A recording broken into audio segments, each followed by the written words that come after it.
Okay, good afternoon all. I hope you've all had time to get some lunch. At least the tomato soup is reasonably good. So, I'll be talking to you about simple runtime profiling.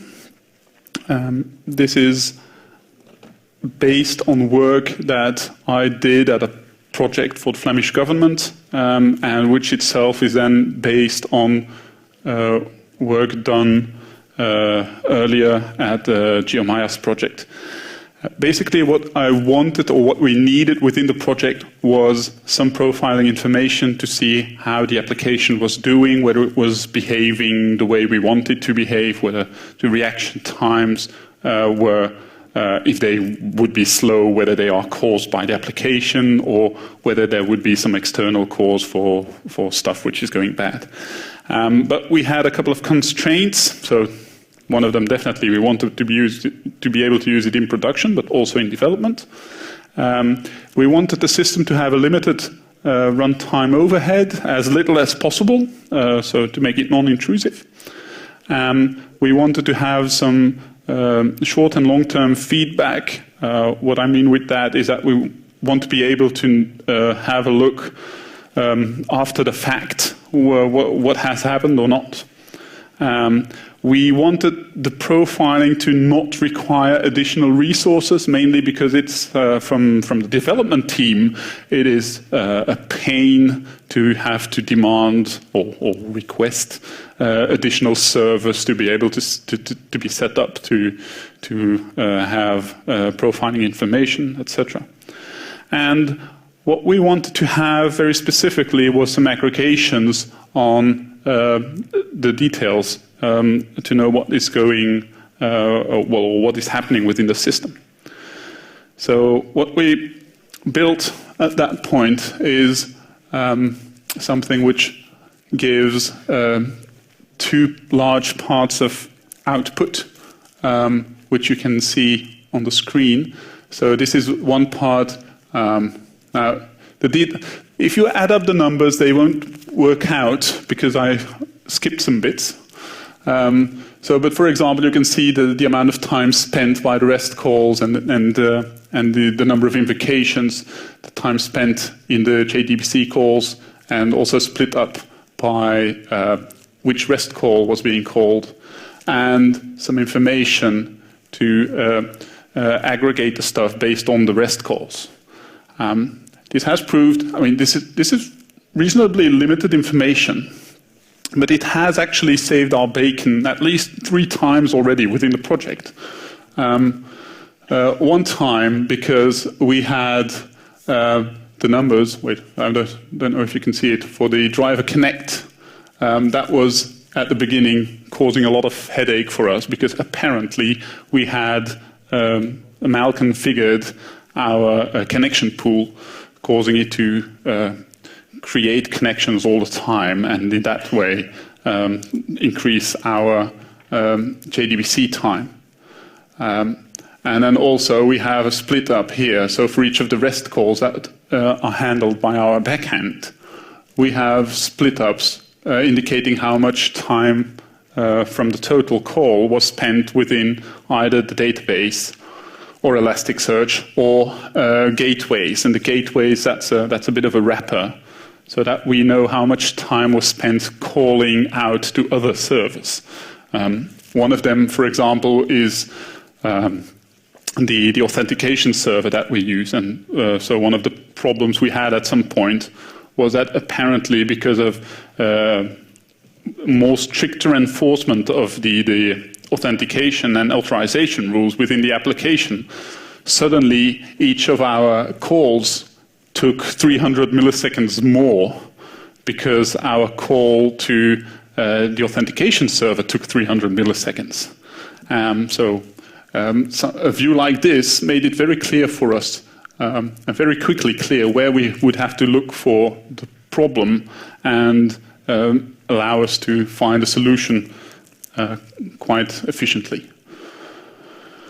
Right, so some of the details. What we do with this stuff, so it's all text, you can see. We have one REST call, which actually puts that, allows you to query that information and to clear all the counters. And we automatically do that every night at just before midnight. We log all that data and clear the counters so that we have more or less daily ideas. Because typically our users, they don't, well, once the complaints get to us about things being slow, that is often not the same day. It's all very useful to be able to have that in log files and to be able to then try to match it with the actual problems that occurred. Right, so and we have a reset option that is particularly practical if you're doing testing and you see something going wrong on the testing service. We can just reset the counters and do some quick tests, get that page popped up again and know the score.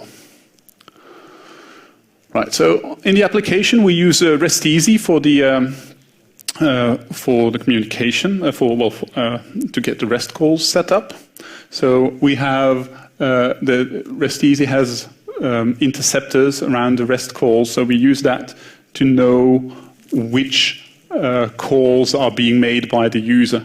And as you could see on the previous screen, we don't actually use the REST URL, but we give you the class name and the method name. That has the advantage that all the variations because of path parameters in the URLs are filtered out that way. Right, so you have a bit of a setup. We wired stuff using Spring, so we have some kind of profiling containers that we need to set up. So at the top you see the one for the REST details, and below you see the containers which are used for the JDBC details. And for the JDBC itself, we use a proxy or a pass-through JDBC driver which records all the profiling information. So we normally use PostgreSQL. So you see that we have the profiling in front of the URL to indicate that there's actually the profiling driver catching everything and then passing it through to the URL which is mentioned there. And the registration itself is then done within the profiling driver using the code below, which says the register. And again, the Spring wiring tells us which profiling containers to use to log all the data. And we can access the REST call using the REST interceptor, which is this one here, where there's a thread local which gives us the details to know what REST call was being called at the time.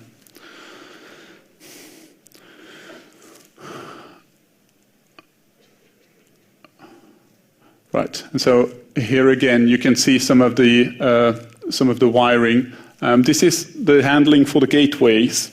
So the gateways, here we use Spring AOP to make sure that all the gateways which are created, which is every service which has a name ending in gateway, that we automatically register the time spent within that gateway so that we can do the aggregations as you've seen on the previous slides. So this is a system that we're using in the application that I'm working on. It's been very good to us. But there are a couple of alternatives as well that people may want to look into. So I tried I'll give you a bit of a short look into ExRebel as well and metrics. I see there are some Rebel people at the front here, almost whistling. Yeah. Right. So for ExRebel, it's very easy to use. There's absolutely no configuration, which is good. So you just have to specify the agent, and once you do that, if your front end is served by a servlet, if you just go to the servlet, you will immediately get the little ExRebel overlay on your application. which gives you some insight into into your application. I'm guessing you won't be using this in production. Well, I wouldn't anyway. So it specifically gives you information about the JDBC calls which have been happening and about the sessions, the servlet session, and details both about the total size and the increase of size of the session that you have. And you get, if you open it, you get a screen like this. The red bits, they give you an indication of the number of JDBC calls which have been made.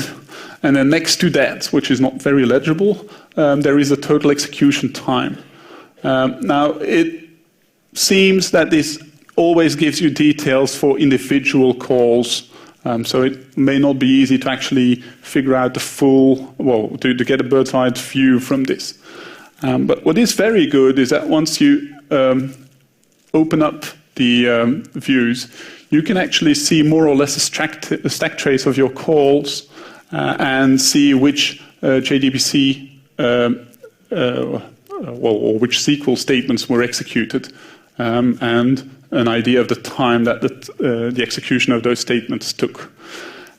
You can also set some thresholds, and these thresholds are useful because they allow you. They will let the ExRebel pop up and immediately open if you have too many JDBC calls or if you have too large a session in your REST calls or in your application. Right. So then you have metrics. Metrics is a pretty big library. Well, big. It offers you a lot of features. So they have a registry where you can register all the metrics that you want to record, and they have different kinds of metrics. So you can have a meter, a gauge, a counter, histogram, and timer. So, and they help you to register information in different ways. So they can, like a meter, that allows you to have an overview of how many calls there were in a certain time period. So you can have details per minute or per hour of how many calls there were. A gauge is an indication of how, a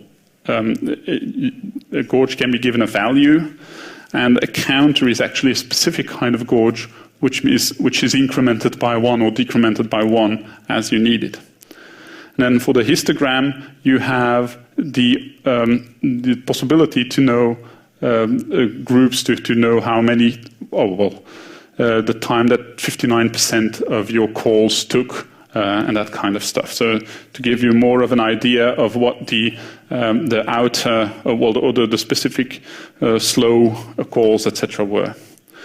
They also have support for health checks, and metrics has a large set of integrations. So with JMX, you have a servlet to get all the information in JSON. You can have it all logged to the console, CSV files to the logs, or you can have a communication to send it to Ganglia or a Graphite server. A bit of a look. Now, this is not metrics itself which generates this view. This is a view which is generated by JHipster. So, but JHipster automatically integrates metrics, and it, for example, gives you some idea of what your JVM is doing. So they have some easy support to allow you to get that information.